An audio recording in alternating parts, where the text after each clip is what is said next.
The stagecoach left her at the edge of the property with two children and a trunk that had lost its latch somewhere between Kansas and here. The driver did not wait to see if anyone came for her. He cracked the reins and the wheels churned dust back toward town, and she stood there watching the coach disappear into the heat shimmer, like it was the last thread connecting her to any life she had known before. Etta Jessup was 28 years old, and she had 11 cents in her pocket and nowhere else on earth to go. Her daughter Goldie stood beside her, 8 years old, holding the carpet bag with both hands. The child had not spoken a single word since the night her father died. Not a whisper, not a cry, not even in her sleep. The doctors in Kansas had said it was shock and that it would pass, but 4 months had gone by, and the silence had only deepened, settling over Goldie like a second skin. Her son Caleb was 5, and he trusted her completely, which made everything worse. He looked up at her with his father's brown eyes and said, "Is this where we live now, Mama?" She could not answer him. She did not know. Will there be supper? She did not know that either. Caleb held a wooden horse in his right hand, carved by his father from a piece of hickory 2 winters ago. The paint had worn off the mane, and one of the legs had been glued back on with pine sap. It was the only toy that survived the journey. Everything else had been sold or left behind. The furniture, the dishes, the quilts her mother had made, all of it gone to pay debts that Emmett Jessup left behind when pneumonia took him in January on a night so cold the water in the basin froze solid, and Etta had sat beside his bed with nothing to give him. No medicine, no doctor, no money to fetch one. Just her hands and her prayers, and neither one had been enough. She picked up the trunk by its rope handle and started walking. The leather of her boots was cracked through, and the sole on the left one had come loose, so it flapped with each step, slapping the hard-packed earth like a broken metronome.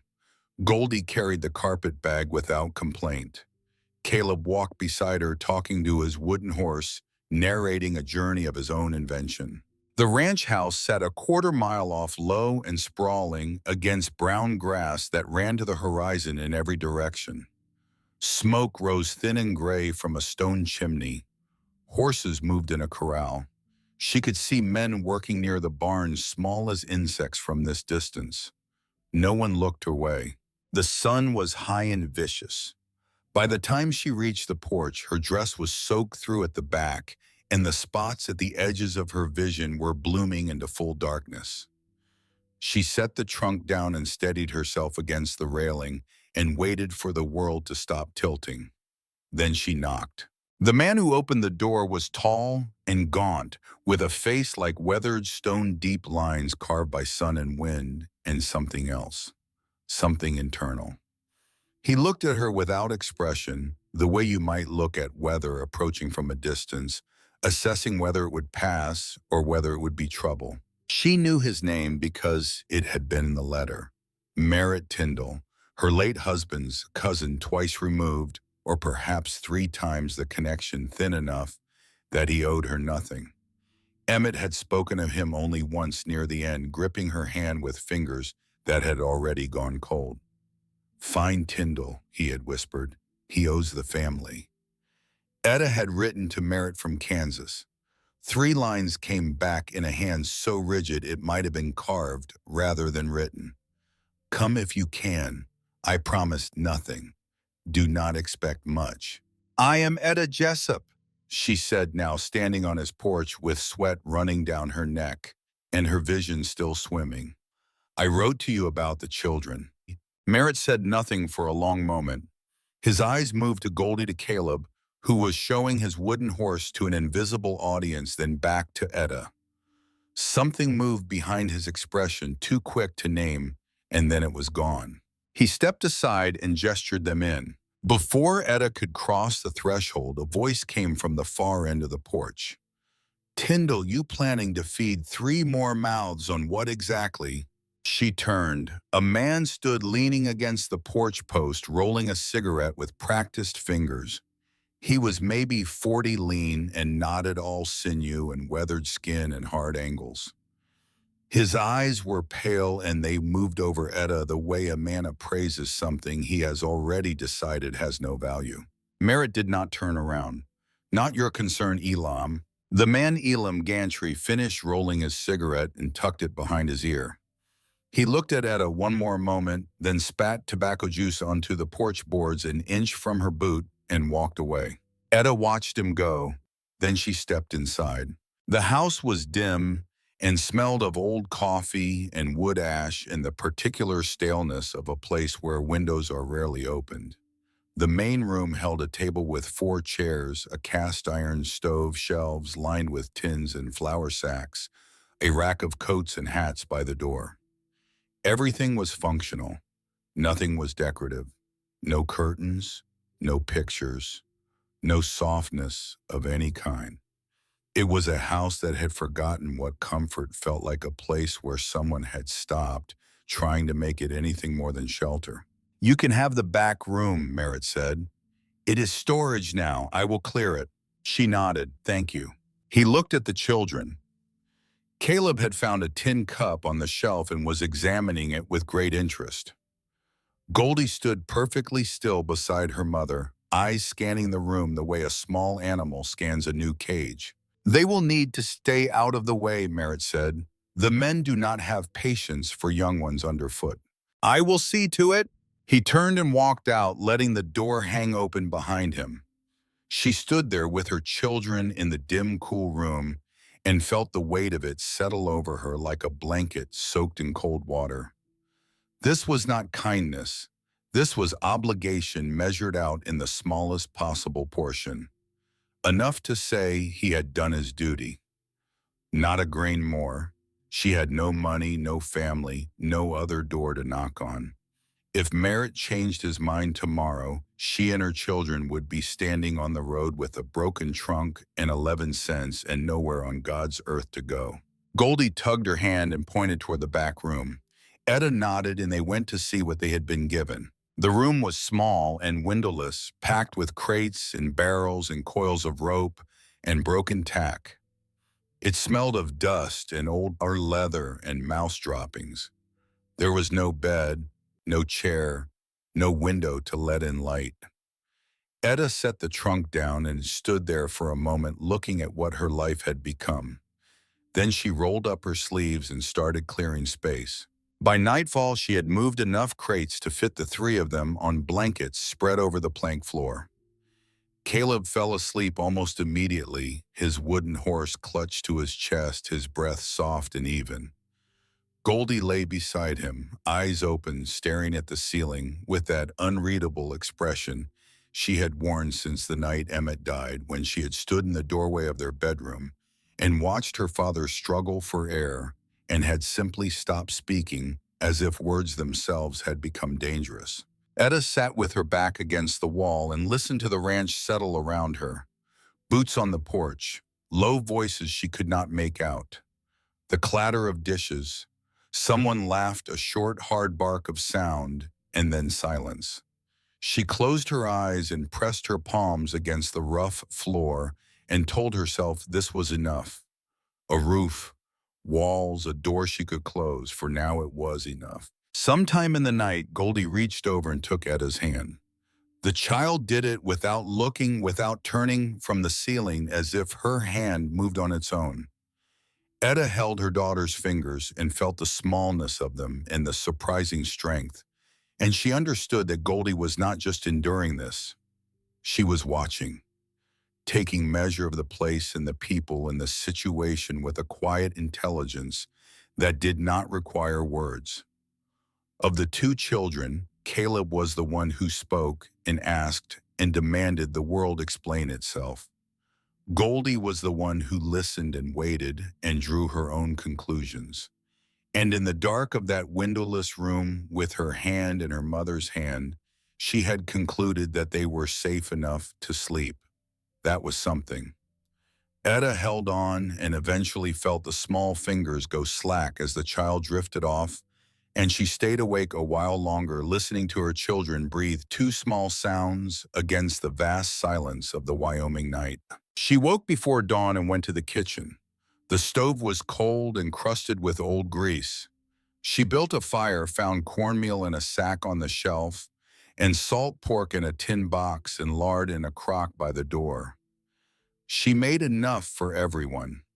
Cornbread in the skillet, salt pork fried crisp, coffee strong and black. She set it on the table and waited. When the men came in, they stopped in the doorway and stared at her. There were four of them ranch hands, rough-looking and sun-scorched, all of them younger than Merritt. The first through the door was Jury Darnell, a man of about 30, with a scar that ran from his left ear to the point of his jaw, thick and white and old. He looked at Etta the way you look at a locked door when you were expecting an open one. Behind him came Norval Latimer, younger, quieter, missing the last two fingers on his left hand. Then a boy named Lawson Ashworth, who could not have been more than 16, all elbows and raw sunburn. They filed in and stood around the table, and nobody sat down. Elam Gantry came in last. He looked at the food on the table. He pulled out his chair and sat down and picked up his plate and set it back down with a sharp clack. "I don't eat food cooked by strangers," he said, loud enough for everyone to hear. Nobody answered. Darnell glanced at Elam, then looked away. The boy Ashworth stared at his boots. Then Merritt came in. He looked at the table, at the food, at Elam's untouched plate, at Etta standing by the stove with her children behind her. He sat down and picked up his fork and began to eat. The others followed, all except Elam, who sat in front of his pushed away plate for the entire meal. Like a man making a point, he intended everyone to remember, then stood up and walked out without a word. Etta cleared the table after they left. She washed the plates in a basin of water she heated on the stove. She scrubbed the skillet and dried it and hung it back on its hook. Goldie helped, silently carrying dishes to the basin with careful hands. Caleb sat on the floor playing with his wooden horse. Merritt paused at the door on his way out. "There is a garden plot behind the house," he said, not quite looking at her. "Has not been tended in 2 years. If you want to use it, you can." Then he was gone. She took the children outside and found the garden. It was a square of hard-packed earth, about 20 feet on each side, choked with dead weeds and thistle, and something thorny she could not name. The fence around it had fallen in 3 places. Whatever had grown here once was long dead, and the soil had baked so hard under the sun that it might as well have been stone. Etta knelt at the edge and pressed her hand flat against the ground. It was warm and unyielding, but as she dug her fingers in, she felt something beneath the crust, something that was not stone. She pulled, and the weeds came up trailing roots, and under them the soil was dark and crumbly and alive. Goldie knelt beside her and began pulling weeds without being asked, quietly, methodically, the way she did everything now. Caleb tried to help, but mostly scattered dirt in all directions and had to be redirected twice. Etta found a rusted hoe leaning against the side of the house and started breaking up the soil. The handle was cracked, and the blade was dull, and every stroke sent a jolt up through her blistered palms, but she kept at it. She was 2 hours in when her hoe struck something hard. She knelt and dug with her fingers and pulled out a small silver spoon, tarnished nearly black, with 2 letters engraved on the handle. LT. She rubbed it clean against her skirt and held it up to the light. The engraving was delicate, the kind of work that cost money. This was not a ranch hand spoon. She set it on the windowsill of the back room where it caught the afternoon light. That evening, Merritt walked past the open door of the storage room, and his eyes fell on the spoon. He stopped. His face, which Etta had begun to think was incapable of any expression at all, changed. Something tightened around his mouth, and his jaw set hard, and for just a moment she saw something behind the stillness. Pain. old and deep and carefully buried. He drew a slow breath through his nose. Then he walked on faster than before. She did not ask. Not yet. But she turned the letters over in her mind. LT, not Etta Jessup, someone else. Someone who had once planted a garden here and eaten with silver spoons and then vanished so completely that even the soil had closed over her traces. Over the next week, Etta fell into a rhythm dictated by necessity and silence. She woke before the men and made breakfast. She worked the garden while they were out with the cattle. She made supper and cleaned up after. She kept the children quiet and out of sight. She asked for nothing. Merritt watched her with an expression she could not read. He did not speak to her unless it was necessary, but he left things for her. A sack of seed potatoes appeared by the back door, then a length of chicken wire for the garden fence, then a pair of work gloves far too large for her hands, but better than the raw blisters she had been working with.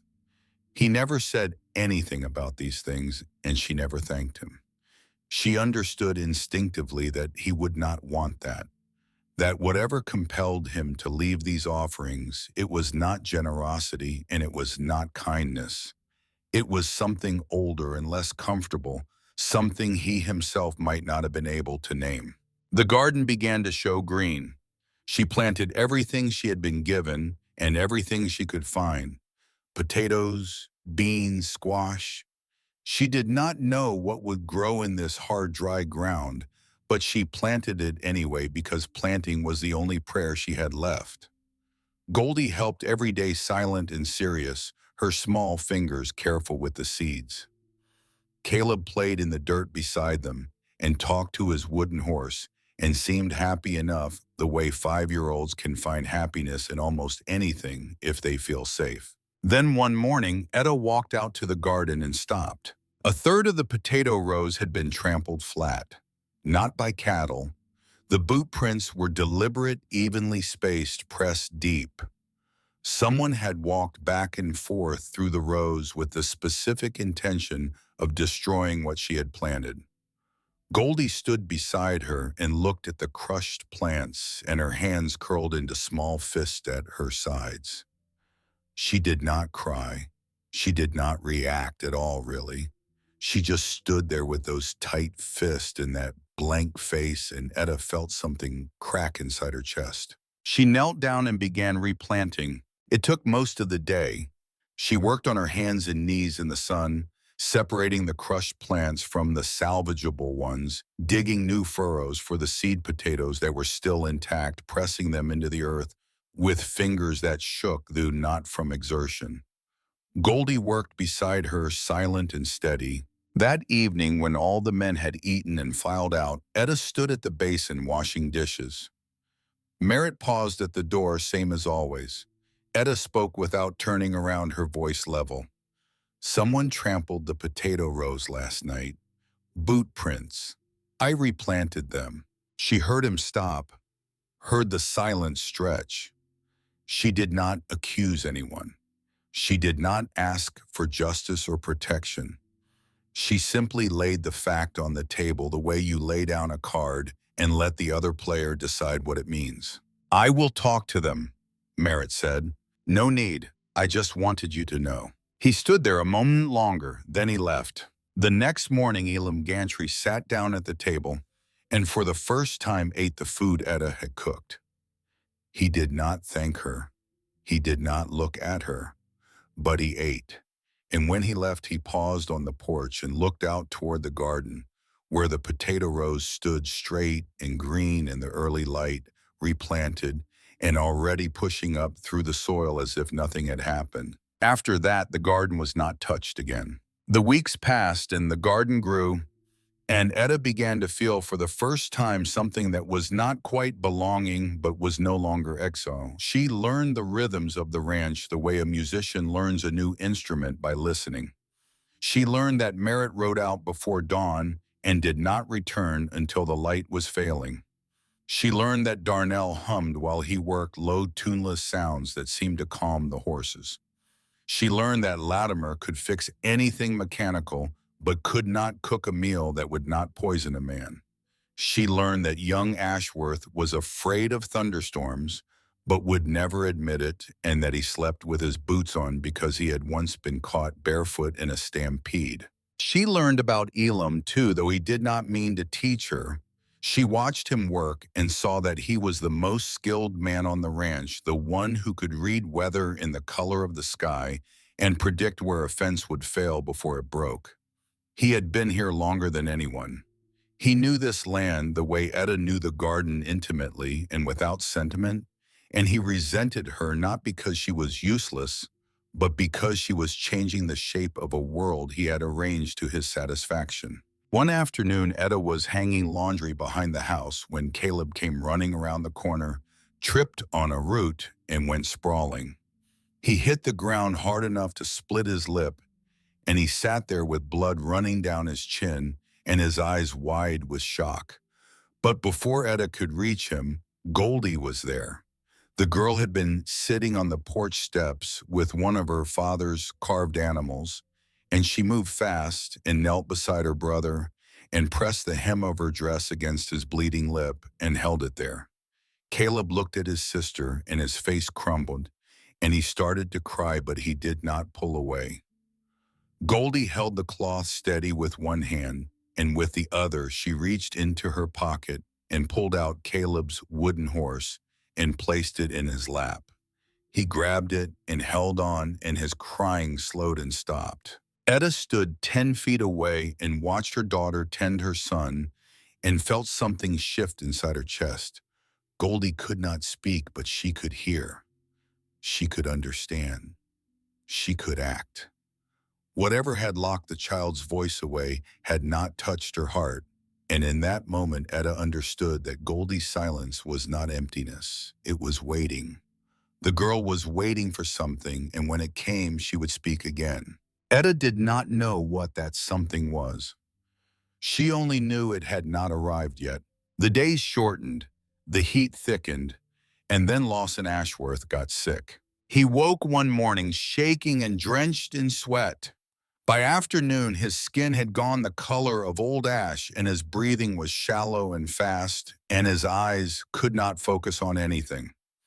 The men carried him to the bunkhouse and laid him on a cot and stood around looking at each other with the particular helplessness of strong men confronted by something strength cannot fix. Etta heard the commotion and went to the bunkhouse door. She looked past the men to the boy on the cot and saw what she had been afraid of seeing since she arrived. The fever had come. "Has anyone sent for a doctor?" she asked. The scarred man Darnell shook his head. "Town is 2 days' ride. He would be dead before anyone got back." Elam stepped between Etta and the doorway, arms crossed. "What do you know about doctoring, you a physician? If this boy dies because you fed him weeds, who answers for it?" Darnell turned on him. "You got a better idea." Elam did not answer, but he did not leave either. He moved to the corner of the room and leaned against the wall with his arms folded and watched. Etta stepped into the bunkhouse.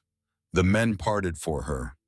She put her hand on Ashworth's forehead and felt the heat radiating off him like a stove lid left in the sun. She had seen fevers like this before. Her mother, Mattie Wheatley, had been a midwife in the hill country of eastern Tennessee, and Etta had helped her from the time she was Goldie's age. She had seen fever take babies and old men and strong women in their prime. She knew that some fevers broke and some fevers burned until there was nothing left to burn. You could not always tell which kind you were looking at. You did what you knew and you waited. "I need willow bark," she said. "Yarrow if you have it, clean water, cloth for compresses." Darnell nodded and left to find what she needed. She stayed with the boy through the night. She brewed willow bark into a bitter tea and got it down his throat, a spoonful at a time, tilting his head and stroking his throat to make him swallow. She kept cold compresses on his forehead and wrists and the backs of his knees. She counted the seconds between each breath and watched for the moment when the intervals began to stretch too long.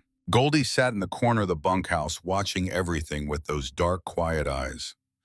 Caleb slept curled on the floor with his wooden horse. Around 3 in the morning, Ashworth's breathing changed. It grew shallower faster, and then it stuttered, and Etta felt the bottom drop out of her stomach. She knew this moment. She had been here before, in a cold bedroom in Kansas, sitting beside Emmett, watching the same stutter in his chest, the same gray creeping across his skin. She had had nothing then. No willow bark, no herbs, no money for the doctor 30 miles away. She had held his hand and watched him die. Her own hands were shaking now. She pressed them flat against her thighs and closed her eyes and breathed. Then she opened them and went back to work. She adjusted the compress. She got another spoonful of tea down his throat. She counted his breaths, because this time she had willow bark and clean water and steady hands, and she was not going to let this boy die on a cot in a bunkhouse if there was anything left in her that could prevent it. Merritt came in sometime after midnight. He stood at the foot of the cot and looked at the boy, then at Etta. His face was unreadable. "Will he live?" he asked. "I do not know," she said. He pulled up a chair and sat down. He did not speak, and neither did she. They sat together in the lamplight and listened to the boy breathe and waited for the dawn, or for the worst, whichever came first. The fever broke just before first light. It was not dramatic.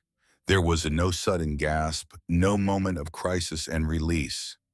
The heat simply began to recede like a tide going out, and the boy's breathing deepened and evened, and the gray left his skin in slow degrees. He opened his eyes and looked around, confused and weak but alive, present, still in the world. Etta sat back in her chair and closed her eyes. Her hands were trembling badly now. The shaking climbed up her arms and into her shoulders, and she clenched her jaw to keep her teeth from chattering. She had not been sure. She had done everything she knew and hoped it would be enough, and this time it had been. When she opened her eyes, Merritt was looking at her. His expression had changed. Something behind it had given way, and what she saw was raw and unguarded. Something that might have been gratitude or recognition or grief. "Where did you learn that?" he asked. "My mother, she was a midwife. I helped her from the time I was 8 years old." He nodded slowly. Then he said very quietly, almost to himself, "Lula also knew how to use healing plants. She said willow bark worked better than anything the town doctor had." Etta looked at him. "Lula." Merritt stood up. He walked to the door of the bunkhouse and stopped, with his hand on the frame, his back to her. "My wife," he said. Then he stepped through the door and was gone. Etta sat in the lamplight with the sleeping boy, and the silver letters turned in her mind. L.T. Lula Tyndall. The garden had been hers. The spoon had been hers. She had lived in that house and planted seeds in that hard ground and known the names of healing plants, and now she was gone, and the garden had died, and the spoon was buried in the dirt, and the house had become a place stripped of every trace of her. What happened to her? The question hung in the dark like smoke. After that morning, the men looked at Etta differently. They nodded when she passed. They spoke to her, not conversations, just words. Brief and rough and sometimes barely audible, but words nonetheless. Darnell told her his name. Latimer told her his. They began leaving their plates on the table instead of carrying them outside. Darnell was the first to acknowledge the children. One evening he passed Caleb on the porch and stopped and looked at the wooden horse in the boy's hand. "That is a fine animal," he said. Caleb held it up proudly. "My papa made it." Darnell nodded and reached into his pocket and pulled out a length of leather cord. "Every horse needs a bridle," he said, and he tied the cord around the wooden horse's neck in a small, careful knot. Caleb's face lit up, and he ran inside to show his mother, and Etta stood at the stove and looked at the tiny leather bridle on the wooden horse and felt something loosen in her throat. Latimer started bringing small things to the back door without comment. A piece of canvas that could be used as a growing cloth, a tin of lamp oil, a handful of nails in a jar. He never said anything about these gifts, and Etta never acknowledged them directly, but she used every one of them, and he saw that she did, and that was enough. Ashworth, the boy of 16, developed a habit of sitting near Goldie on the porch in the evenings. He did not speak to her. He whittled sticks into shapeless objects and tossed them into the yard and seemed content to exist in the same space without requiring anything from her. Goldie did not move away from him. For a child who had retreated from the world, tolerating the proximity of a near stranger was its own kind of progress. Elam was the last to change, and he did not change completely. He stopped the open hostility. He ate her food without comment. But he grew colder in a different way, quieter, more watchful. He talked to Merritt in low voices on the porch in the evenings, conversations that stopped when Etta came near. One evening she was carrying water from the well, and the wind shifted and she heard Elam's voice carry from the porch. "You know what happened last time there was a woman in this house? You want to go through that again?" Then Merritt, in a voice lower and harder than any tone Etta had heard from him, a voice that had iron in it and something close to violence. "A lamb. If you bring that up one more time, you pack your things." Etta stood in the dark with the water pail in her hands and her heart beating fast and the question growing larger. Last time. What happened last time Lula died of fever? That was what Merritt had implied. But Elam's words carried something heavier, something that suggested the story was not that simple. She did not ask, she was not ready, and she suspected Merritt was not ready to tell her. She went back to the garden. She planted the beans and the carrots and the squash. She tended them and watered them and pulled the weeds that came up overnight, as if the earth itself were trying to reclaim what she had taken.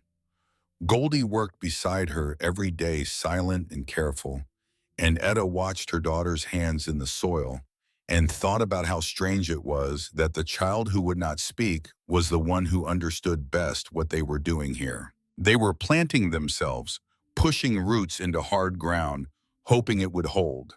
The summer deepened and the garden grew, and Etta Jessup stood at the edge of something she could not yet see, and behind her the dust of the road she had come on settled and was still in ahead of her.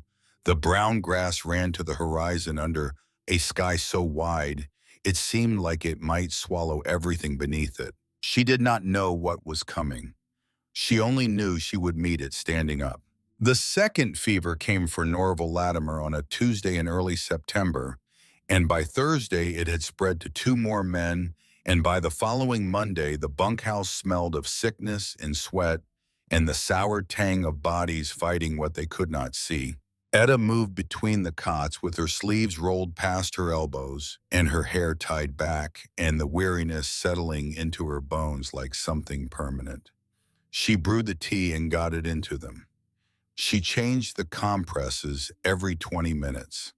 Goldie followed her with a bucket and a stack of wrung-out cloths, the child's small hands working steadily, her dark eyes reading each man's face the way some children read books, finding in the slack mouths and fever-glazed eyes a story she understood, even if she could not speak it.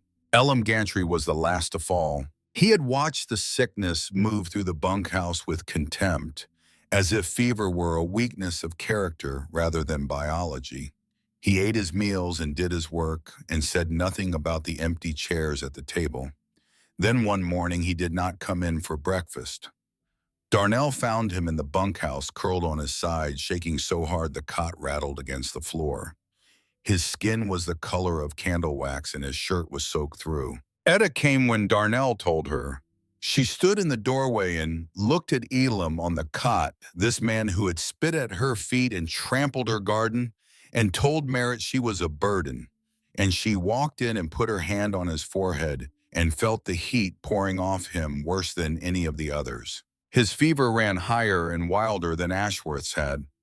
By the second night, he was delirious, thrashing on the cot, his eyes open but seeing things that were not in the room. He called out names nobody recognized. He cursed at shadows and swatted at the air, and once he grabbed the edge of the cot so hard the frame cracked.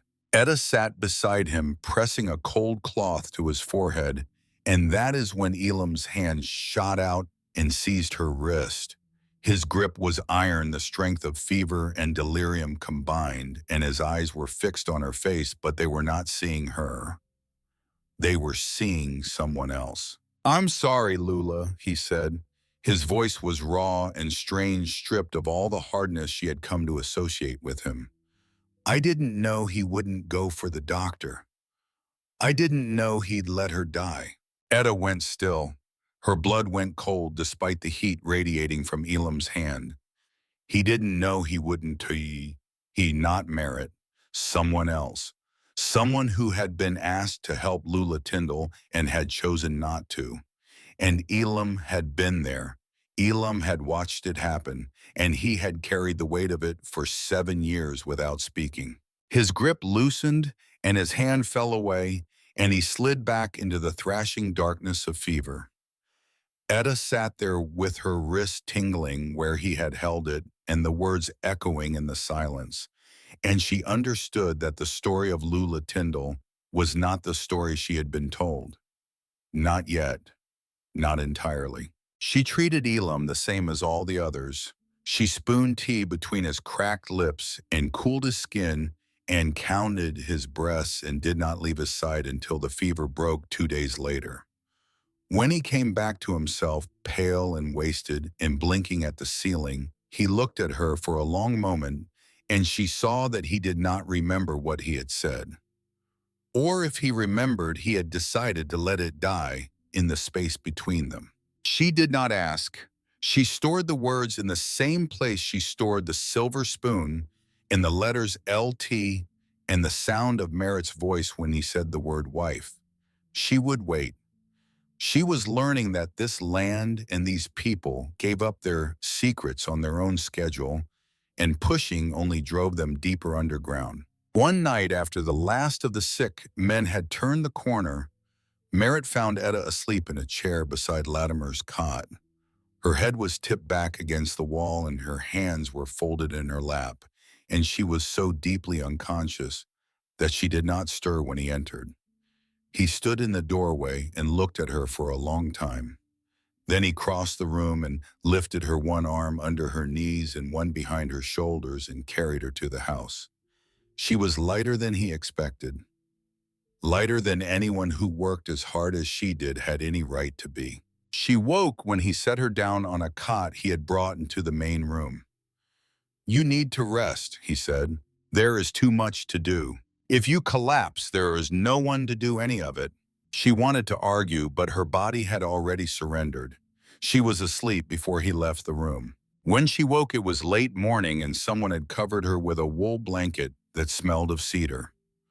Goldie and Caleb were asleep on the floor nearby, curled together, all warmth and closeness. The house was quiet. She went outside and found Merritt on the porch mending a bridle in the pale autumn sunlight. "They are all still alive," he said without looking up.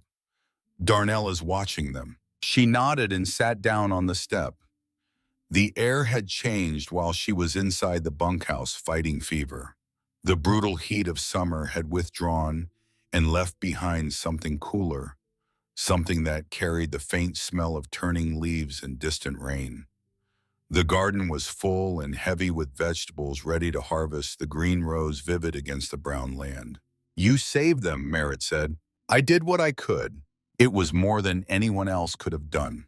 Then he set the bridle down and looked at her directly and said, without preamble and without softness, in the flat matter-of-fact tone of a man who has decided to lance a wound, "Lula was my wife. Etta did not move. She died 7 years ago, typhoid fever. I needed a doctor and the town was too far and my horses were spent. Judge Orrin Kessler had the fastest horses in the county. I rode to his place and asked for help. He paused. His hands were still on the bridle leather, but they were not working. They were just resting there, holding on. Kessler told me he would ride for the doctor if I signed over the deed to this ranch. He had been wanting this land for years. The water rights, the position. He had offered to buy it, and I had turned him down. So he waited. And when my wife was dying, he saw his chance. Etta felt something cold move through her. Not surprise, something deeper. Recognition. She had known men like Kessler, men who counted the cost of everything and the value of nothing. I refused, Merritt said. Lula died 2 days later. The words sat between them on the porch in the autumn light, and neither of them moved. He did not kill her, Merritt said, but he could have helped, and he chose not to. Etta looked at the garden, Lula's garden, the soil that Lula had turned and planted and tended. The silver spoon engraved with her initials buried in the weeds like a headstone no one had visited. She reached into the pocket of her apron where she had been carrying the spoon since the day she found it and set it on the porch between them. Merritt looked at it for a long time. Then he picked it up and turned it in his fingers and put it in his shirt pocket close to his chest. "Thank you for keeping it," he said quietly. They sat in silence. Then Etta said the thing she had not planned to say, the thing that rose up from some deep well inside her that she had kept sealed since January. "My husband died of pneumonia. I had no money for a doctor either. I sat beside him and watched him go, and there was nothing I could do." She met Merritt's eyes. "You did not kill Lula. Kessler did not kill Lula. The fever killed her, and you have punished yourself long enough for something that was never in your hands."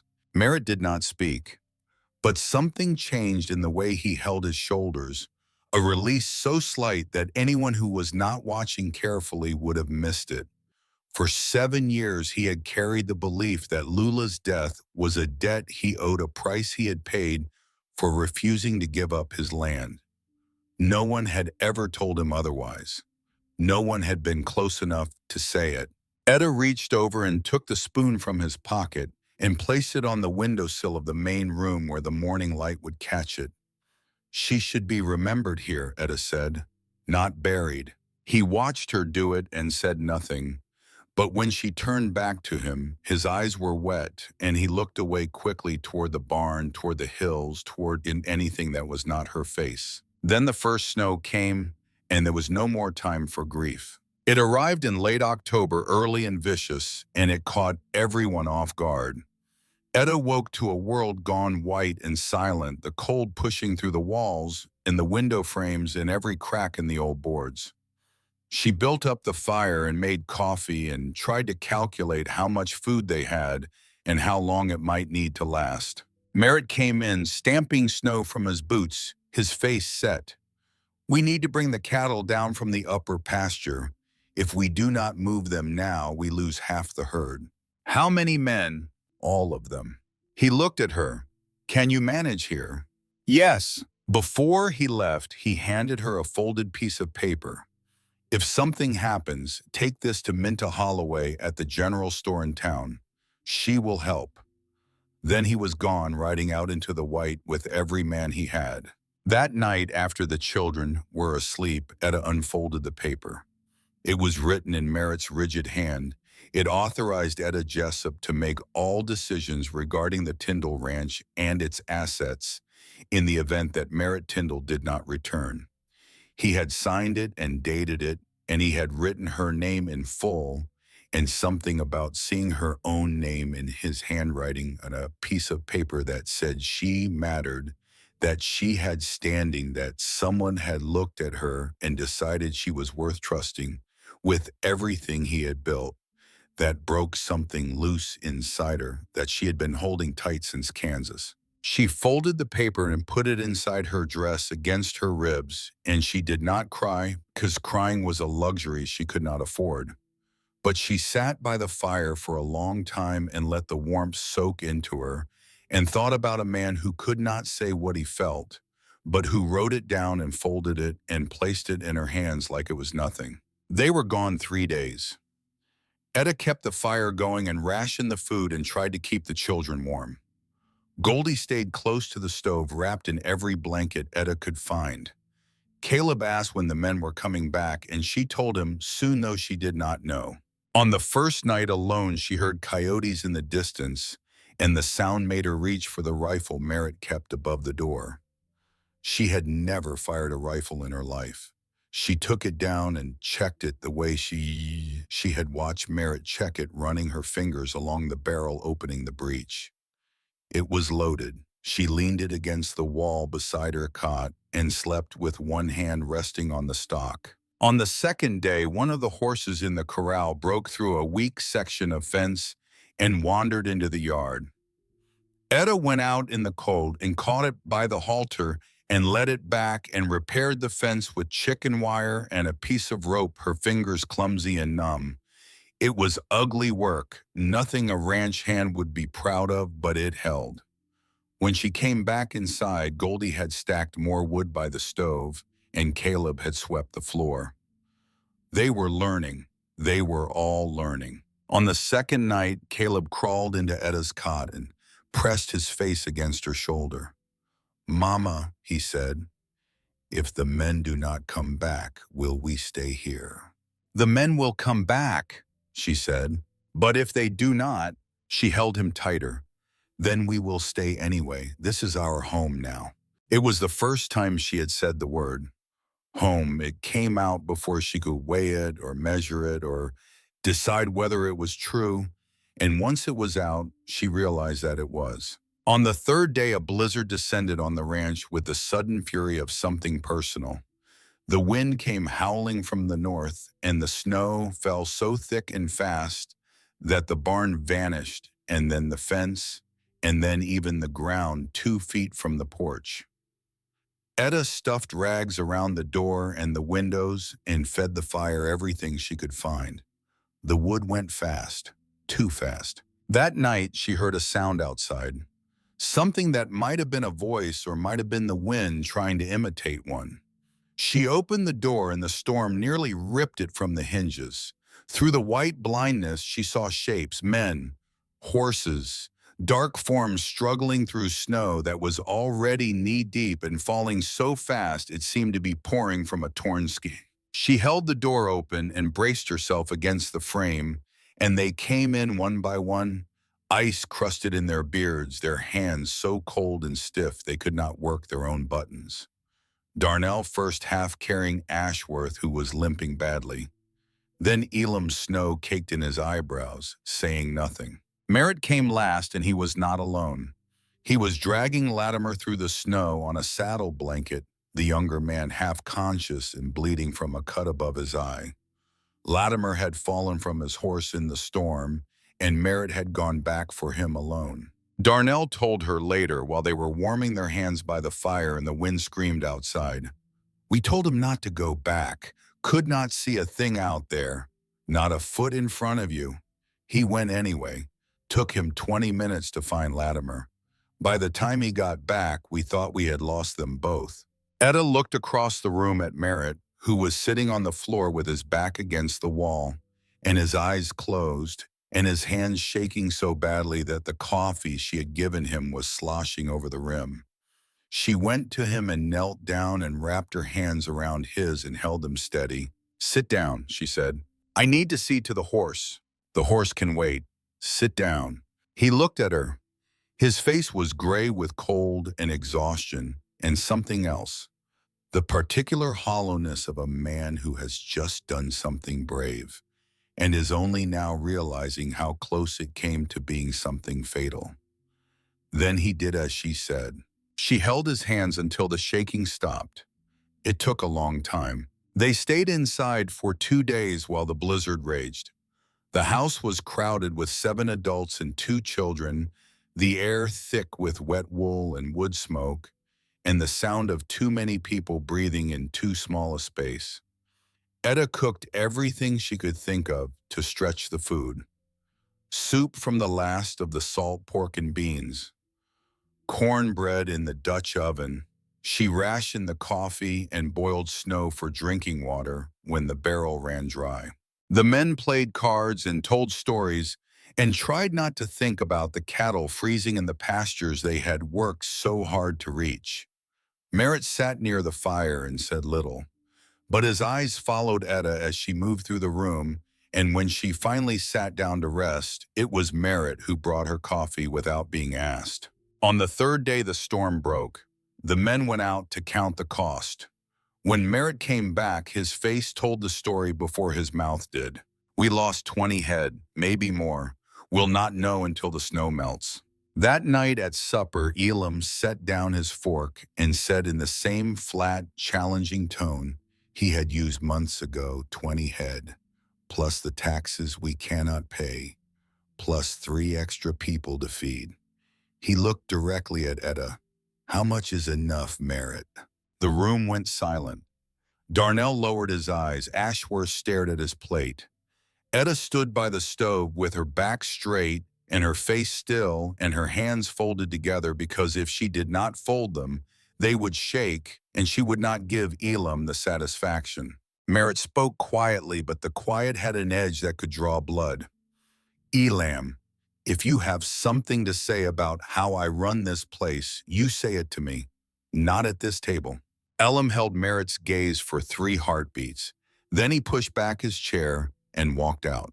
Later, after the children were asleep, Etta stepped onto the porch to empty the wash water and heard voices in the dark. Elam and Merritt standing at the far end where the porch wrapped around the corner of the house. Kessler will be back, Elam was saying. You do not have the money. You know what he wants. He has wanted this land since before Lula. Merritt's voice cut through the dark. Do not say her name. Etta stood motionless, the basin in her hands, her breath making small white clouds in the cold air. Since before Lula. Kessler had wanted the ranch since before Lula died, which meant Lula's death was not just a tragedy that Kessler had exploited. It was an obstacle he had been waiting to see removed. And Elam knew. Elam had known all along. The winter closed in after that, and it closed in hard. The snow piled up past the windows. The wind found every crack and gap and seam in the old boards and pushed through them with a thin, persistent whistle that never stopped day or night. The temperature dropped and kept dropping, and the cold became a physical thing, a presence in the house that no amount of fire could fully drive out. Etta rationed everything down to the ounce. She made soup from bones she had already boiled once and would boil again. She stretched the cornmeal with ground acorns that Caleb had helped her gather before the first snow, his small hands filling a flour sack, while he chattered to his wooden horse about the adventure they were having.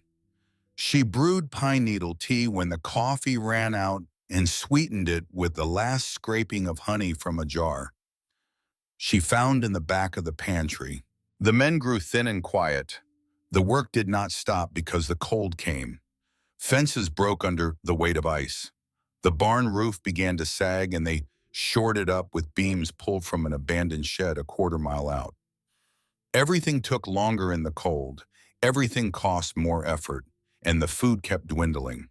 Merritt worked alongside his men harder than any of them. He was the first out in the morning and the last in at night, and Etta watched the toll it took from him day by day. His clothes hung looser. The hollows beneath his cheekbones deepened. But he never complained and he never slowed down, and the men followed him because he did not ask them to do anything he would not do himself. Etta sang to the children at night. Old songs her mother had taught her in the hill country, songs about rivers and roads and people who kept going when the going made no sense. She sang softly, just loud enough for the back room, but one evening she realized the house had gone quiet around her. The men in the main room had stopped talking. Through the thin wall, she could hear nothing but her own voice and the wind and the fire. When she stopped singing, no one spoke for a long time. Then Darnell said from the other side of the wall, "You know any more of those?" She sang every night after that, not because anyone asked, because the silence of deep winter could make a man forget that there were other seasons. And the songs reminded them. One morning in early January, Etta found Latimer sitting on the porch in temperatures that would freeze spit before it hit the ground. He was staring at his left hand, the one missing two fingers, turning it slowly in the gray light. She brought him coffee and sat beside him and said nothing. After a while, he said, "Lost them in a sawmill when I was 14. My father told me a man with 8 fingers is still a man. A man who quits is nothing." He looked at her. "You remind me of my father, not in the way you look, in the way you do not quit." Then he went inside, and it was the longest speech she had ever heard from him. One night in the deep middle of January, Merritt came in alone. The others were still out trying to dig a path to the hay barn. He sat down at the table and put his head in his hands and did not move. Etta poured coffee and set it in front of him. He did not touch it. "We are not going to make it," he said. She sat down across from him. The fire cracked and popped in the stove, and outside, the wind pushed against the walls. "Not enough food," he said. "Not enough hay for the animals. If this winter does not break soon—" "It will break," she said. "And until it does, we keep going." He looked up at her. The lamplight caught the lines in his face and made them deeper, and she saw how much this was costing him, not just the physical toll, but the weight of being the one everyone looked to, the one who was supposed to know what to do. "Why are you not afraid?" he asked. "I am afraid," she said, "but fear does not change anything, so I work." He stared at her across the table. Then he reached out and took her hand. His palm was rough and warm and calloused in all the places hers were calloused, and their hands fit together as if they had been designed for this single purpose. "I do not know what I would have done if you had not come here," he said. "You would have managed." "No." He shook his head. "I would have lost this ranch, lost the men, lost everything. You are the only reason any of us are still alive." She felt warmth spread through her chest, slow and deep, and it had nothing to do with the fire. "We are keeping each other alive," she said. He did not let go of her hand. Then he said quietly, with the ghost of a smile she had never seen on his face before, "Lula would have liked you. She was stubborn the same way." It was the first time he had spoken Lula's name without pain in his voice. Not with ease exactly, but without the flinch, without the shutting down. He was not replacing Lula with Etta. He was opening a door that had been locked for 7 years and discovering that the room behind it was not the tomb he had feared, but a place where someone still lived, where memory could coexist with the present without poisoning it. Etta squeezed his hand.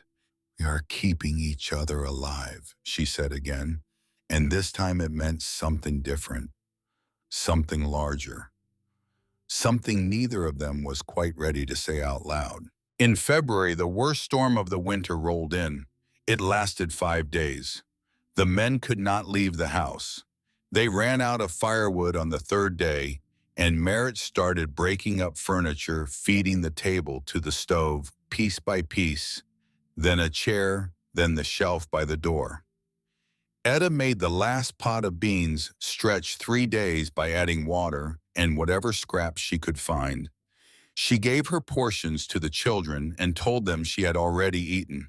On the 4th day, Etta stood up from her chair by the stove and the room tilted sideways, and her vision went black and she fell. She did not faint gracefully. She went down hard on the plank floor and lay there, and the cold soaked up through the boards into her back. And for the first time since she had stepped off that stagecoach, she did not want to get up. The thought came clearly, without drama, without the theatrical despair she had always imagined accompanied surrender. It was quiet and factual. And it said, "I am not enough. I have given everything I have, and it is not enough. Emmett died because I was not enough. And now my children are going to die in this house because I cannot feed them and I cannot keep them warm, and there is nothing left." Then she felt a hand on her cheek, small and cool and steady. She opened her eyes and Goldie was kneeling beside her, holding a tin cup of watered-down broth in her other hand. The child's face was thin from weeks of short rations, and her eyes were too large for her face, and there were tears on her cheeks, but her hand did not tremble. She lifted Etta's head and brought the cup to her lips and tipped it gently, and Etta drank. Goldie did not speak, but her eyes said everything. "Get up, Mama. I need you to get up." Merritt stood 3 steps away, his face drained of all color. Darnell held Caleb against his leg, the boy's face buried in the rough fabric of his trousers. The room was absolutely silent except for the wind. Etta finished the broth. She put her hand over Goldie's hand and said, "Mama is all right." Goldie nodded once, a small, decisive movement, and Etta pushed herself up from the floor and stood, and the room swayed but held, and she was standing, and that was enough. On the 5th day, Goldie tugged Etta's sleeve and pointed at the window. Etta looked. Blue sky, clean and pale and impossibly bright after 5 days of white darkness. The storm had passed. The men went out. They were gone until well after dark. When they returned, Drury Darnell was carrying something over his shoulders. He climbed the porch steps and dropped it with a heavy thud. A deer, frozen solid. He grinned, the first real smile Etta had seen from anyone in weeks. "Found it in a drift," he said. "Fresh enough." They butchered it that night in the main room because it was too cold to work outside. Etta cooked the meat over the fire, and the smell filled the house, and for the first time in over a month, every person in that room ate until they were full. The change was immediate. Someone started singing a rough off-key rendition of an old camp song. Someone else told a joke that was not funny, but everyone laughed anyway because laughing was something they had almost forgotten how to do. Caleb laughed louder than anyone, a high, bright sound that rang against the walls, and Etta closed her eyes and let it wash over her because it was the sweetest thing she had heard in weeks. Merritt sat beside her at the table. The firelight played across his face, and for the first time she saw him without any armor at all. What was underneath was something uneven, exhausted and grateful and afraid and hopeful all at once, and he was not trying to hide it anymore. "You did it?" he said quietly. "We did it," she said. He smiled, small, tired, real. And she realized she had never seen him smile before and that she wanted to see it again. They had survived. The pantry was nearly empty, and the herd was decimated, and the winter was not yet over. But they were alive, all of them, every man and woman and child in that house, and the blue sky outside the window was the most beautiful thing Etta had ever seen. But survival was only half the battle, because somewhere out there beyond the snow and the frozen roads in the silent white fields, Judge Orrin Kessler was waiting for spring. And when the snow melted, he would come for what he believed was his. The snow began to pull back from the land in patches during the 3rd week of March, revealing the ground beneath in irregular shapes that looked from a distance like the hide of some enormous animal, brown and white and mottled. Water ran everywhere. It dripped from the eaves and pooled in the yard and carved shallow channels down the hillside toward the creek, which had swollen past its banks and turned the lower pasture into a flat brown mirror. The world was loud with the sound of melting. After months of the deep, muffled silence of snow, the noise was almost violent. Etta stood on the porch the first morning the temperature climbed above freezing and breathed air that did not sting her lungs and felt something she had not allowed herself to feel all winter. Not hope exactly, something more cautious, The recognition that they had reached the other side of something they were not supposed to survive. The cattle that remained were gaunt and slow, their rear ribs showing through hides that had gone rough and dull, but they were alive. 43 head out of the 60 they had started with. Merritt counted them twice to be certain, and when he came back to the house, his face held a complicated mixture of grief for what was lost and relief for what remained. He did not speak the numbers. He did not need to. Etta had already done the math. She planted the garden the first day the soil was soft enough to turn. Her hands remembered the work, even though her body had been weakened by the winter. Goldie knelt beside her, as she always did, but this spring Caleb joined them properly, not playing in the dirt, but working in it, pushing seeds into the furrows with small, deliberate fingers. He was almost 6 now, and something had changed in him over the winter. He asked fewer questions. He watched more. He had begun to understand, in the wordless way children understand, that what they were doing in this garden was not a game. Etta did not wait for Kessler to come. She had spent the long, dark nights of February and March thinking, turning the problem over in her mind, the way she turned soil with her hoe, breaking it apart, examining what lay beneath. Merritt had paid the taxes. Judson had taken the money. Judson was Kessler's nephew. The receipt existed somewhere, or it did not, and if it did not, then Merritt would lose his land to a man who had watched his wife die rather than ride for a doctor. She sat down at the kitchen table one evening after the children were asleep and wrote a letter to Minta Holloway. She had never met the woman, knew her only from Merritt's brief mention and the authorization paper that still rested against her ribs inside her dress. She wrote carefully in her best hand, explaining who she was and what she needed. She asked about current livestock prices at market. She asked about the tax records at the county office. And she asked, without quite asking, directly whether Minta knew anything about a man named Judson and where he had gone and what he had left behind. She gave the letter to Darnell, who rode to town despite the mud and the swollen creeks and the fact that the road was barely passable. He did not ask what was in the letter. He simply took it and went. 2 weeks later, a woman rode up to the ranch on a chestnut mare that had seen better days. She dismounted with the economical movements of someone who had been getting on and off horses for 40 years and did not intend to make a production of it. She was perhaps 50, with gray hair pulled back in a knot so tight it seemed to stretch the skin of her temples, and a spine so straight it might have been reinforced with iron. Her eyes were dark and sharp, and they swept across the ranch with an appraisal that missed nothing.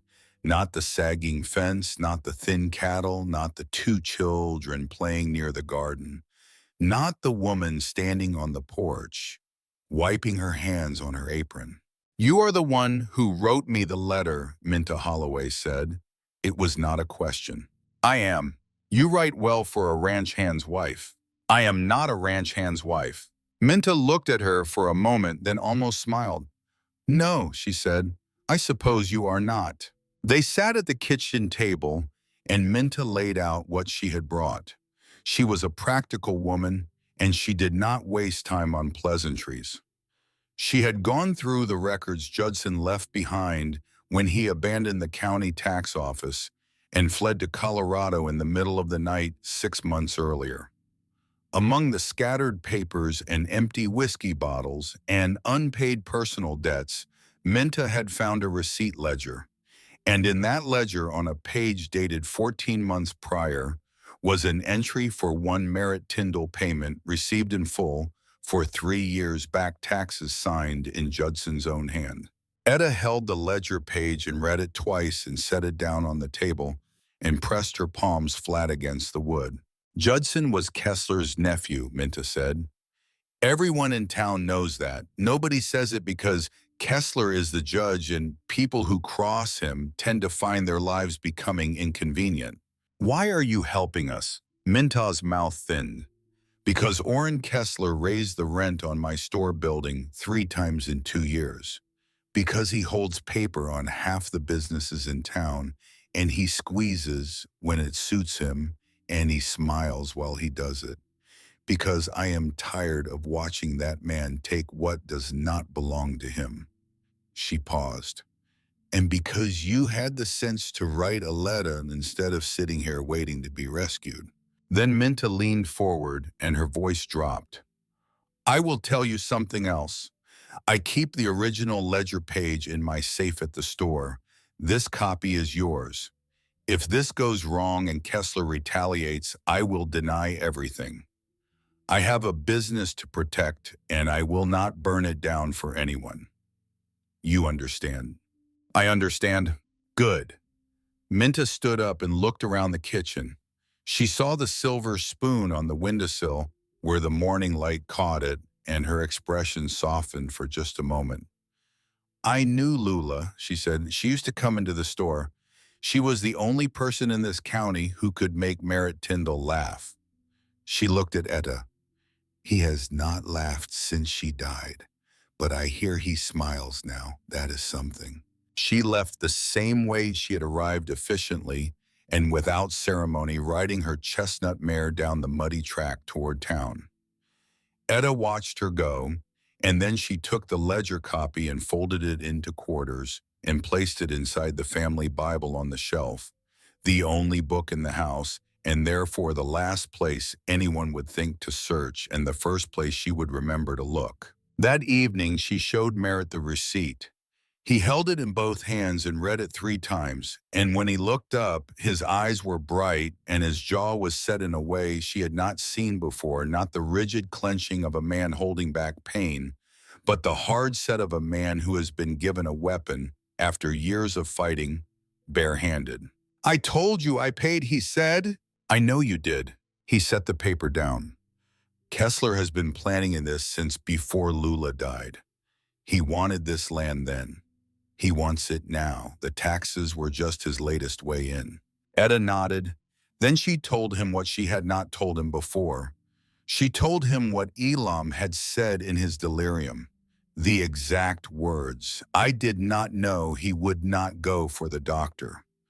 She told Merritt that Elam had been there the night Merritt rode to Kessler's ranch, that Elam had heard Kessler's conditions, that Elam had watched Lula die, knowing that help had been refused, and that he had carried it silently for 7 years. Merritt sat very still for a long time.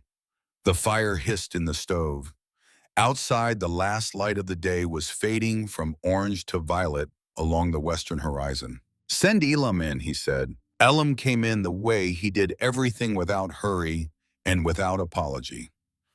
He stood with his back against the wall and his arms folded, and he looked at Merritt and Etta sitting at the table, and he knew before anyone spoke that the moment he had been dreading for 7 years had finally arrived. You were there, Merritt said, the night I went to Kessler. Yes. You heard what he said, the conditions. Yes. You did not tell me. Elam unfolded his arms and let them hang at his sides. Without the armor of the crossed arms, he looked older, thinner, diminished in a way that had nothing to do with the winter they had just survived. I thought you would sign, he said. His voice had lost its usual edge. It was the voice of a man laying down something he had been carrying too long. I thought you would give him the land, and Lula would live, and it would be over. When you refused and she died, I did not know what to say. What could I say? That I was there, that I watched it happen, that I did nothing? He paused. Saying it now does not bring her back. Merritt stood up. He was taller than Elam and broader, and in the lamplight, his shadow fell across the older man, and for a moment, Etta thought he was going to hit him. She saw his hands close into fists at his sides, and she saw the muscles in his jaw working, and she saw 7 years of grief and rage and guilt gather behind his eyes. Then he opened his hands. You are right, Merritt said. Saying it does not change anything. He walked past Elam and out the door and into the darkening yard, and did not come back for an hour. When he returned, he did not speak of it again. Not that night, not the next day, but something between the two men had shifted. The silence was no longer a wall. It was a clearing, an empty space where something old had been removed and nothing new had yet been built. Elam stood in the kitchen after Merritt left alone with Etta. He did not look at her. He looked at the floor, at his boots, at his own rough hands. "Mrs. Jessup," he said, "I do not like you being here. I still do not. But if Kessler comes, I will testify." Etta nodded. "I know why you are doing it. I am doing it because it is owed." That too. He left. And Etta sat at the table in the quiet house and understood that Elam Gantry was not a villain and never had been. He was a man who had witnessed something terrible and had been too afraid or too unsure to act, and had spent every day since then building walls of bitterness and resentment to keep the guilt from reaching him. Hating Etta had been easy. It gave him something to push against that was not his own conscience. And now the walls were coming down, and what was underneath was just a tired, aging man who wanted to stop carrying what he had been carrying. Kessler came in April. He arrived on a black horse with two men riding behind him, both wearing sidearms in a way that was meant to be noticed. He reined up in front of the porch and looked at the ranch the way a buyer looks at property he has already decided to acquire, mentally rearranging the furniture. Etta was on the porch. Merritt was in the upper pasture. She had sent Darnell riding hard to find him the moment she saw the three horses on the road. But that had been only minutes ago, and the upper pasture was far. "Who are you?" Kessler asked. He was perhaps 60, with white hair combed flat and a face that might have been handsome once but had settled into the particular arrangement of a man who has spent his life being obeyed. His coat was black and well-made and entirely wrong for a working ranch, which was, of course, the point. "Etta Tyndall," she said. It was the first time she had used the name. She had not planned it. It came out of her mouth the way truth sometimes does not, because you have decided to speak it, but because it has decided to be spoken. Kessler's eyebrows rose fractionally. "There is no marriage record." "Not yet, but there will be, and the taxes have been paid." She reached into her apron pocket and held up the copy of the ledger page. "This is the receipt Judson signed when Merritt paid in full. The original is in a safe in town. A third copy is with someone you will not find." Kessler looked at the paper. He did not take it. His face did not change, but his eyes did. They narrowed by degrees so slight that anyone not watching for it would have missed the calculation happening behind them. "Documents can be forged," he said. "By your nephew." Silence. The two men behind Kessler exchanged a glance. One of them shifted in his saddle. Then Elam Gantry stepped around the corner of the house.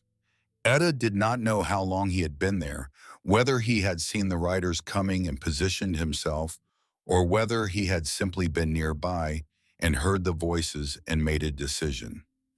It did not matter. He was there. He walked to the foot of the porch steps and looked up at Kessler on his black horse and said in a voice that was flat and steady and carried no emotion except the weight of 7 years, "I was present when Merritt Tyndall paid Judson at the county office. I am a witness to the transaction. I will testify to it before any court in the territory." He paused.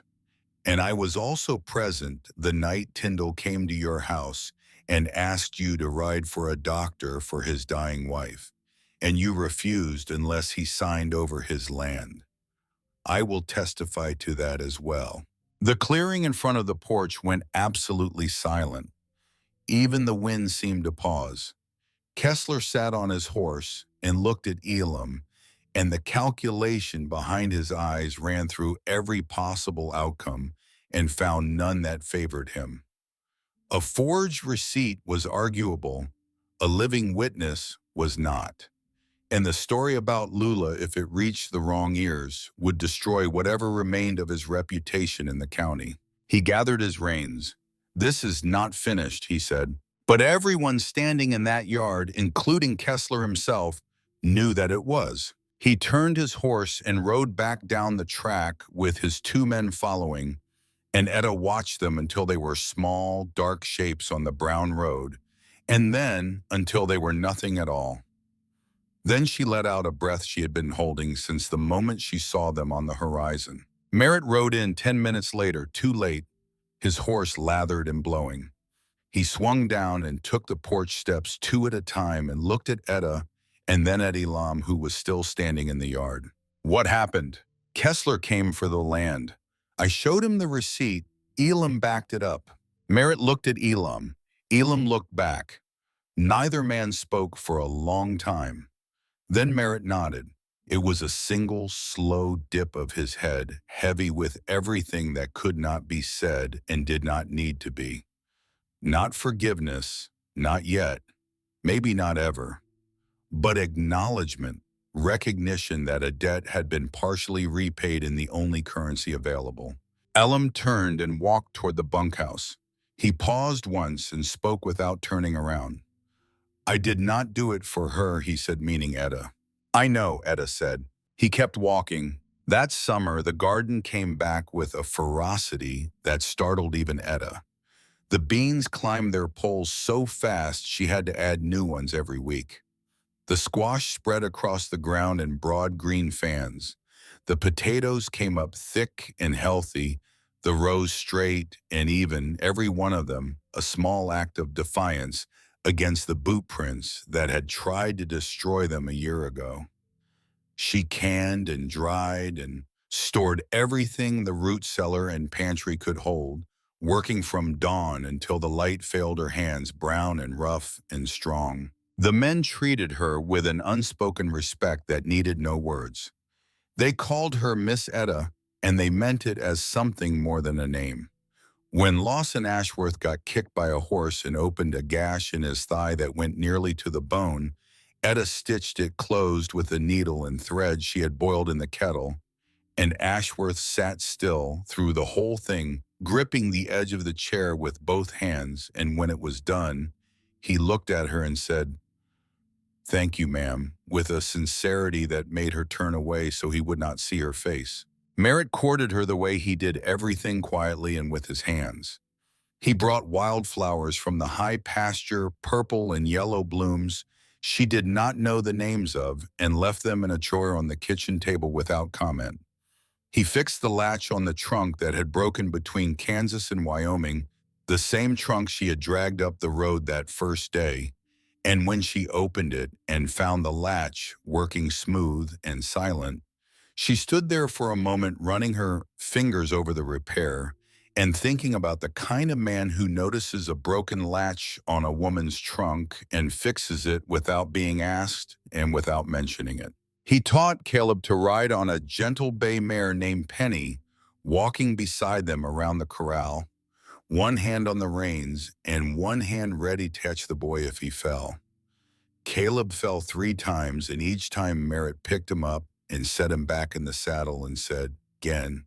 And Caleb grinned and said, "Again." And by the end of the week, the boy was riding alone. In the evenings, Merritt sat with Goldie on the porch and whittled. He carved animals from pieces of scrap wood and with a small knife and steady hands. A horse, a cow, a rabbit, a bird with its wings spread. He gave each one to Goldie without ceremony, and she lined them up on the windowsill beside the silver spoon, a growing menagerie of wooden creatures keeping watch over the room where she slept. She still did not speak, but she sat close to him while he worked, and sometimes she rested her head against his arm, and he did not move away. One evening in August, when the air was warm and the light lingered late, and the garden was heavy with the smell of ripening vegetables, Merritt asked Etta to walk with him. They went out past the garden, past the corral, out to where the land opened up under a sky that was turning from blue to gold to the deep violet of a summer night. The first stars were appearing. The grass was soft under their feet. He stopped and turned to her. I am not good with words, he said, but I need you to know. You saved this place. You saved me. I was half gone when you arrived, and I did not even know it. I had stopped believing this ranch could be anything other than a place to wait until everything finally fell apart. And then you showed up with two children and a broken trunk, and you planted a garden in dead ground, and you brought my men back from fever, and you kept us alive through a winter that should have killed us all. And you stood on my porch and faced down Orrin Kessler with a piece of paper and a spine made of iron, and you did not blink. Etta looked at him. The last light was caught in his hair, and his eyes were clear and open in a way she had never seen them. Not guarded, not careful, not held back. For the first time since she had met him, Merritt Tyndall was not protecting himself from anything. You saved me too, she said.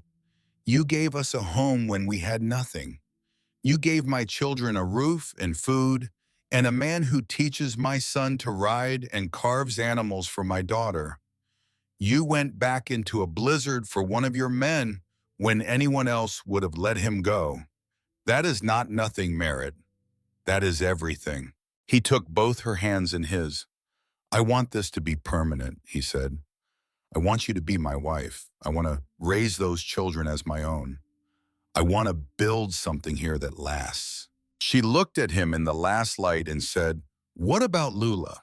He was quiet for a moment.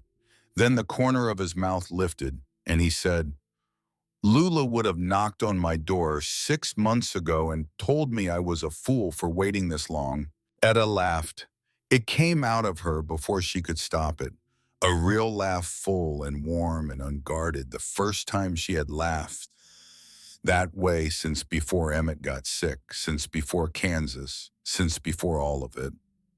The sound surprised them both.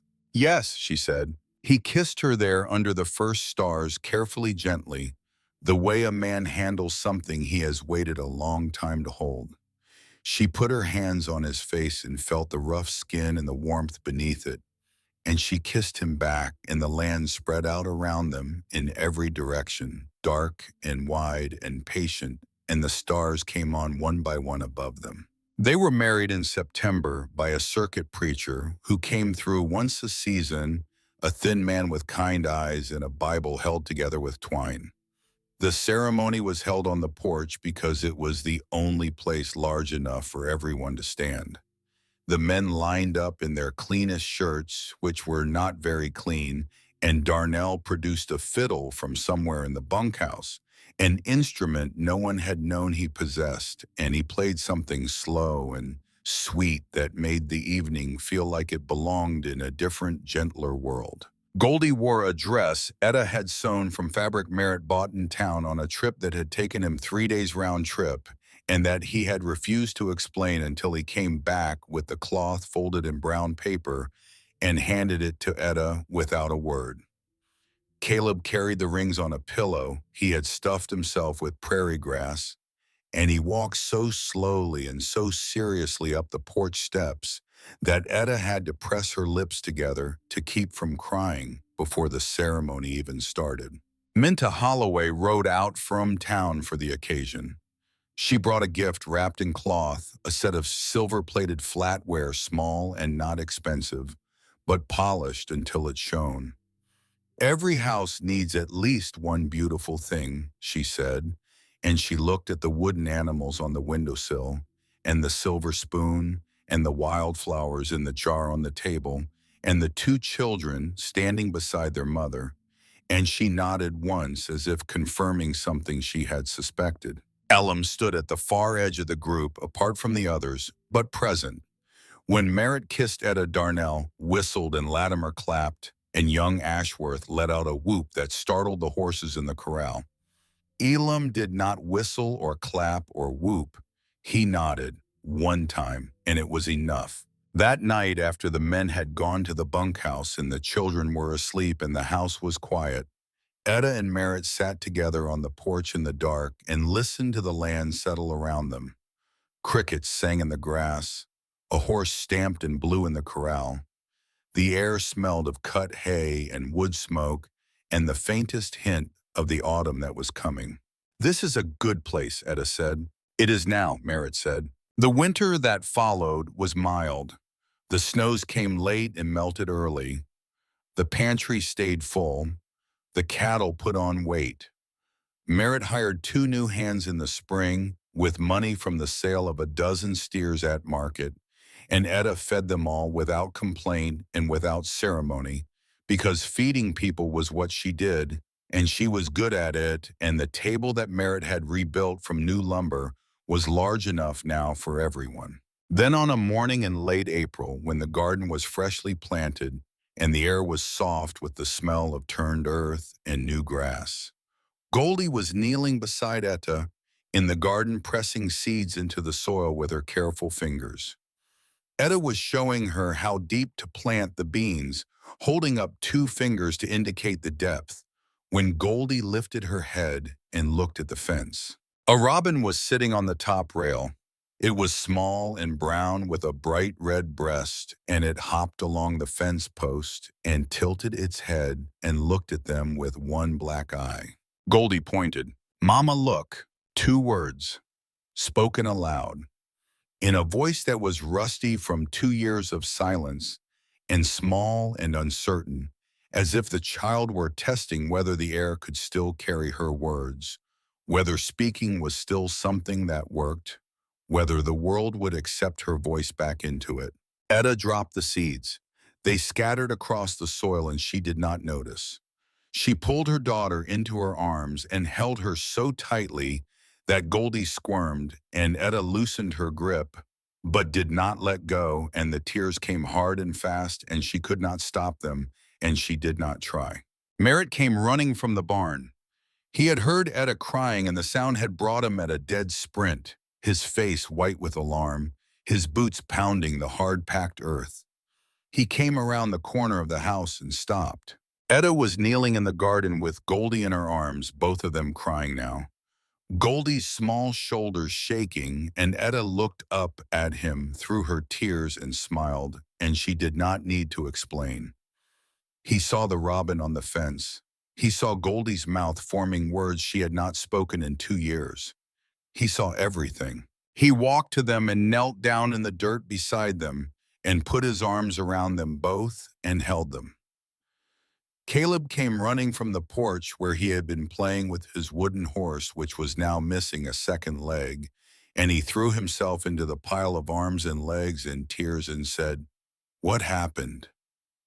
Why is everyone crying? Is it a good cry or a bad cry?" "It is a good cry," Etta said. "The best cry," Merritt said. And Goldie from inside the circle of arms said in her small, rough voice, "The robin is still there." They all looked. It was. Years passed. The ranch grew. The herd expanded from 43 to over 200 head. Merritt built an addition onto the house, a proper bedroom for the children, and one for himself and Etta, with real glass in the windows and a floor that did not creak. He built a new barn and a smokehouse and a root cellar large enough to hold everything the garden produced and more. Etta's reputation spread through the territory as the woman who could heal anything, and people rode for days to reach her. She never turned anyone away. She delivered babies and set broken bones and brewed medicines from the plants she grew in the garden that had once been Lula's, and every life she touched became a thread in the fabric of a community that had not existed when she arrived. Minta Holloway became her closest friend, the one person she could speak to without reservation. Once a month, one of them rode to visit the other, alternating the trip, and they sat at whatever table was nearest and drank coffee and talked the way women talk when they have earned each other's trust through fire and difficulty. Elam Gantry stayed on the ranch until he was too old to work. He never became warm toward Etta. He was not built for warmth, but every spring, without being asked, he was the first man out to repair the garden fence. He replaced the posts that had rotted and restrung the wire that had sagged and checked every section for gaps that might let rabbits through. He never explained why he did this. Etta never asked. They both knew. Darnell married a woman from town and brought her to live in a small house Merritt helped him build on the eastern edge of the property. Latimer's leg, the one Merritt had saved in the blizzard, healed with a permanent limp that kept him from riding, so he took over managing the barn and the equipment and became indispensable in a different way.